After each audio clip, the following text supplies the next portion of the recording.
oh, well, the sun's gonna blow up one day, 4 billion years from now. So I'm just gonna be completely useless and a piece of crap. I'm not gonna do anything with my life because the sun's gonna blow up. Or, shorten it down to 3 generations from now, 100 years after you die, no one's gonna remember you. No one's gonna know you. So none of it matters anyways, right? Like that's a worldview. Maybe not a very good worldview, maybe not a worldview you want to have and move forward in life with. Another worldview could be that, hey, I'm going to be here for a short time, so I might as well make the most of it. Experience what I can, achieve what I can, spend time with people I love, do whatever it is. The term is like YOLO. You only live life once. Yes, it's just another way to say nihilism. Sometimes you gotta YOLO though. Yeah. Okay? You gotta live your life a little bit. Okay? I've definitely YOLO'd myself here and there. And yet you're 26 and 27. 27 and you think you're old. Or maybe you think that you have dementia. Well, part of YOLOing is you experience a variety of things. Okay. Maybe she's like really 45, but his dementia thinks he's 27. Trying to put that in my definition. Could be. Someone should quote that. YOLOing by Mr. Wada. I just said your name. I called you Mr. Wada. Because you talked to my Good. mom. The quotes that students got from my classes 4 years ago were. I'm glad that those are the quotes we're taking from my class now. Your worldview relates to your values, which are your principles or standards of behavior, priorities in life. So not only the things you value, but like particularly, let's say things in terms of items, but also a way of being, a way of existing that you value, right? So I used to always say to people, hey, I love going outside. I value being outside and in the sun, getting fresh air. But summers would go, they'd pass, and I'd look back and go, wow, I didn't really get out much. But this last summer, I put my money where my mouth is, right? So my value of being outside, getting fresh air, getting sunlight was acted upon. So your values aren't just things that you value, but ways of being as well. Okay, so we got 2 more slides and then we'll wrap it up. Okay, so political perspective is shaped by 2 main things here, according to the slideshow. You got who am I and where am I? So under who am I is your personal beliefs and your values.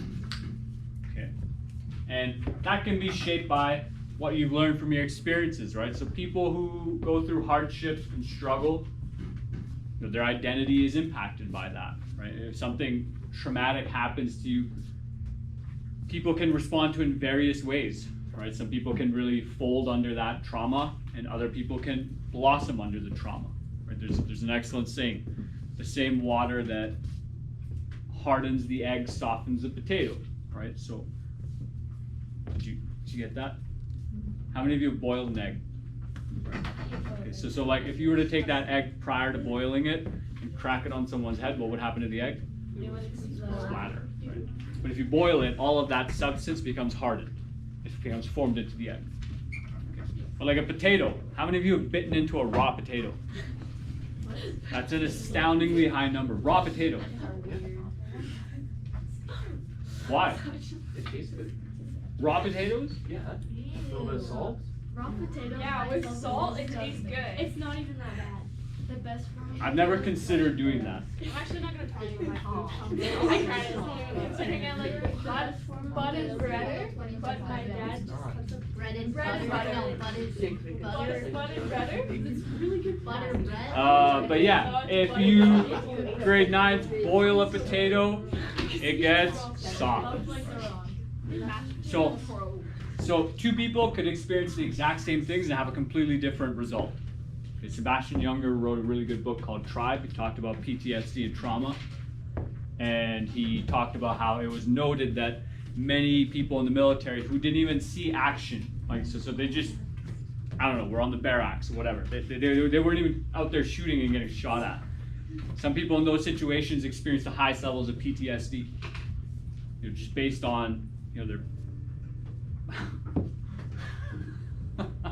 just based on who they were and what they've been through, right? Political ideology as well. So what do you think about the role of government and how they should work? That's going to affect who am I as well. Where am I? So community is a place. How many of you have a job? How many of you work? Huh? Wait, what? How many of you have a job or work? Okay, so a couple of you. How many of you? What? How many of you volunteer No, I live on a farm. somewhere? so- Okay. How many of you play on a sports team? Or some sort of athletic community, or some sort of community? It could be video games as well. You like go play D&D. Right, okay. So, for some of you, you have not just school, home. Those are two communities. Maybe you have your sports team. Maybe you have multiple friend groups at school, like myself back in the day. You also have your sports team. Back in the old days, before all this fancy stuff came into the classroom.